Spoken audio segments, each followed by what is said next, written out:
तो मूवी की शुरुआत में हमें एक आर्मी बेस दिखाया जाता है जहाँ पर कुछ सोल्जर ट्रक में कुछ ले जा रहे थे। और वहीं पे हम देखते हैं कि एक कपल लास वेगस सिटी में घूमने आया था और जो मिलिट्री वाले ट्रक को ले जा रहे थे उन्हें नहीं पता कि ट्रक में क्या था।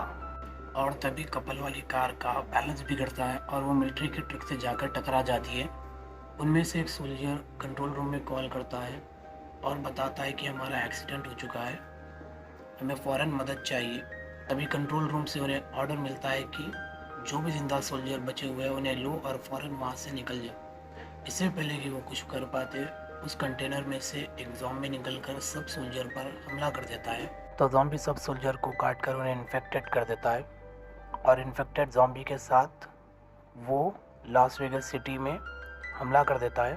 हम देखते हैं कि सरकार लास वेगस सिटी को सीज कर देती है और उसके बाद सीन शिफ्ट होता है हमारे मूवी के मेन कैरेक्टर के ऊपर जिसका नाम स्कॉट है। स्कॉट एक रेस्टोरेंट में शेफ़ का काम करता है। तभी उस रेस्टोरेंट पे एक बड़ा बिजनेसमैन स्कॉट से मिलने आता है।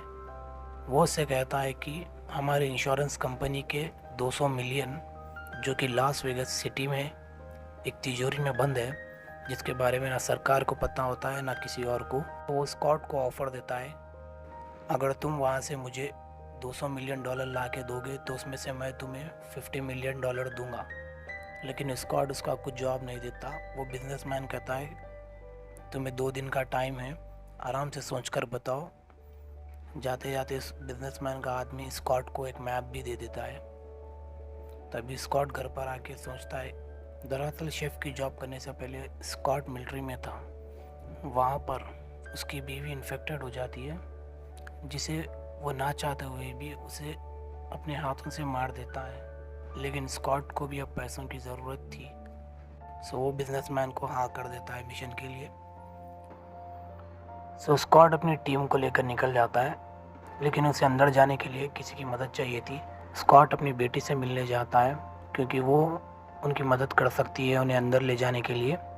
स्कॉट उसे बताता है कि इस मिशन के लिए तुम्हें 15 मिलियन डॉलर मिलेंगे। तभी केट मान जाती है और वो सब मिलकर शहर के उस पार जाने के लिए निकलते हैं। उनकी मदद एक लड़की करती है जिसका निकनेम पासपोर्ट होता है। वो पैसों के लिए लोगों को यहाँ से वहाँ पर भेजा करती है। और तभी हम देखते हैं कि केट आकर पासपोर्ट को ज़ोरदार पंच मारती है क्योंकि उसने उसकी दोस्त को उस शहर में भेजा था और केट उसे किसी न किसी कीमत पर बचाना चाहती थी। और केट भी फैसला करती है कि वो भी अंदर जाएगी उसके दोस्त को बचाने के लिए। वहाँ पर एक ऑफिसर आता है, लेकिन वो उसे पैसे का ऑफ़र देकर अपने साथ अंदर ले जाते हैं। अंदर जाने के बाद पासपोर्ट उन्हें बताती है कि यहाँ पर 2 टाइप के ज़ॉम्बी है, एक जो इंसानों को खाते हैं और दूसरे ज़ॉम्बी इंसानों की तरह सूंघ सकते हैं और वो बहुत ताकतवर भी होते हैं और पैसे सिटी की कैसीनो में रखे होते हैं। उन्हें आगे जाने के लिए इन ज़ॉम्बीज़ से सौदा करना होता है। तभी पासपोर्ट ऑफिसर से उसकी गन मांगती है और उसके पैर पर शूट कर देती है। और डील के मुताबिक वो लोग ऑफिसर को उन ज़ॉम्बी को दे देते हैं और वो 2 ज़ॉम्बीज़ उस ऑफिसर को लेकर अपनी जगह पर जाते हैं, जहाँ पर हमें पता चलता है कि ये वही ज़ॉम्बी है जो कि मूवी की शुरुआत में भागा था। ये ज़ॉम्बी सबको काट कर अपनी तरह बनाता है और सीन शिफ्ट होता है। स्कॉट और उसकी टीम सारे मिलकर कैसीनो के रास्ते पर जा रहे थे। तभी उन पर कुछ ज़ॉम्बी अटैक कर देते हैं जिनमें उनकी एक फ़ीमेल साथी मारी जाती है। स्कॉट और उसके साथी कैसीनो तक पहुंच जाते हैं। जो बिजनेसमैन का आदमी होता है वो लिली को ऑफ़र देता है कि उसने उसकी अगर मदद की ज़ॉम्बी का ब्लड सैंपल लेने में तो उसे वो पैसे देगा और वो मान जाती है। और वो दोनों मिलकर जो ज़ॉम्बी की रानी होती है उसे पकड़ लेते हैं, लेकिन बिजनेसमैन का आदमी उसका सर निकाल कर अपने साथ ले जाता है।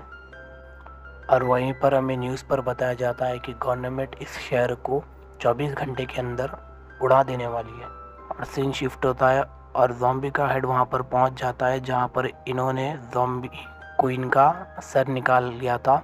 और ज़ॉम्बी हेड बहुत गुस्से में आ जाता है और जहाँ पर वो देखता है कि उसका जो बच्चा है वो भी मर चुका है। और तभी ज़ॉम्बी का हेड और सारे ज़ॉम्बी मिलकर उनके ऊपर हमला कर देते हैं। तभी मौके का फ़ायदा उठाकर स्कॉट की बेटी उसकी फ्रेंड को बचाने के लिए ज़ॉम्बी के घर पर चली जाती है। स्कॉट और उसके साथी मिलकर तिजोरी खोल लेते हैं। तिजोरी में से सारा पैसा वो जल्दी अपने बैगों में भर के वहाँ से निकलने की तैयारी करती है।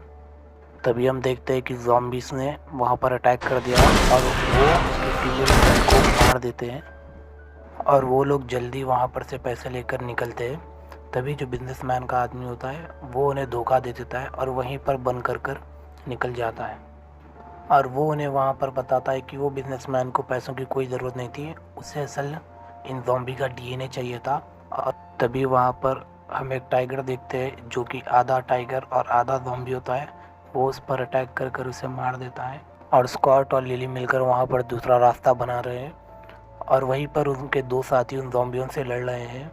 और जो ज़ॉम्बी का हेड होता है वो स्कॉट के एक दोस्त को काटने ही वाला था, तभी उसका एक दूसरा दोस्त उसे बचा लेता है और वो उसे तिजोरी में धक्का देकर तिजोरी लगा देता है।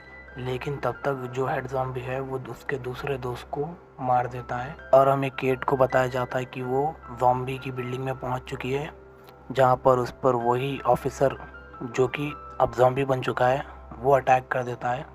स्कॉट और उसके साथी ऐसे तैसे ज़ॉम्बी से लड़ते हुए कसिनो की छत पर आ जाते हैं। जो ज़ॉम्बी का हेड होता है वो भी छत पर पहुंच जाता है। तभी लिली अपने बैग में से उस क्वीन का हेड निकालती है और उसे गन पॉइंट पे ले लेती है। लिली स्कॉट को कहती है कि तुम यहाँ से निकलो, मैं इस ज़ॉम्बी का ध्यान भटका के रखती हूँ। और स्कॉट हेलीकॉप्टर में बैठकर उड़ जाता है। तभी लिली का ध्यान भटकते ही वो ज़ॉम्बी अपने हथियार से लिली पर हमला कर देता है, लेकिन लिली ऐसे तैसे उस ज़ॉम्बी क्वीन का सर बिल्डिंग के नीचे फेंक देती है और वहाँ से उस क्वीन का सर नीचे गिरकर ख़त्म हो जाता है। स्कॉट उस हेलीकॉप्टर को लेकर उसकी बेटी को बचाने के लिए जाता है। हम देखते हैं कि केट ने अपनी फ्रेंड को ढूंढ लिया है और वो दोनों वहाँ से निकलने वाले थे। वो सिक्योरिटी ऑफिसर जो कि ज़ॉम्बी के काटने के बाद इन्फेक्टेड हो चुका है वो उन पर हमला कर देता है, लेकिन केट ऐसे तैसे कर उसे मार देती है। और जो ज़ॉम्बी का हेड है अब वो भी वहाँ पर आ चुका था, वो उन पर हमला करने वाला था।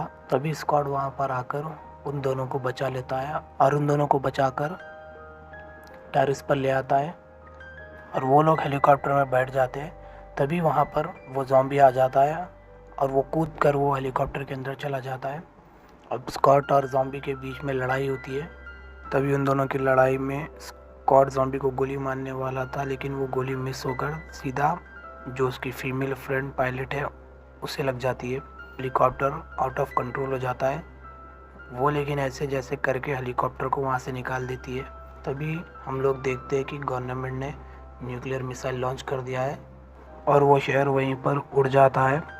तभी लड़ाई के बीच में ज़ॉम्बी ने स्कॉट को काट लिया था, लेकिन स्कॉट वहीं पर गिरी हुई बंदूक लेकर उस ज़ॉम्बी को मार देता है। वो हेलीकॉप्टर क्रैश हो जाता है। क्रैश में केटी और स्कॉट बच जाते हैं, लेकिन स्कॉट को ज़ॉम्बी ने काट लिया था और वो भी धीरे धीरे अब ज़ॉम्बी बन रहा था। स्कॉट अपनी बेटी को कुछ पैसे देता है जो उसने वहाँ से चुराए थे और स्कॉट उसकी बेटी को कहता है कि वो उसे मार दे क्योंकि वो थोड़ी देर में ज़ॉम्बी बन जाएगा। केटी ना चाहते हुए भी उसके डैड को मार देती है। सो मूवी की एंडिंग में हमें दिखाया जाता है कि लास वेगस सिटी में उसका जो साथी था वो बच चुका है और वो पैसों के साथ कार में बैठकर उसके नज़दीकी एयरपोर्ट पर जाकर वहाँ एक जेट ख़रीद लेता है और वहाँ पर उसकी तबीयत कुछ ख़राब होने लगती है और जैसे ही वो वॉशरूम में जाता है वो देखता है कि उसके जिस्म पर ज़ॉम्बी के अटैक के निशान। और इसी सस्पेंस के साथ ये मूवी यहीं पर एंड हो जाती है।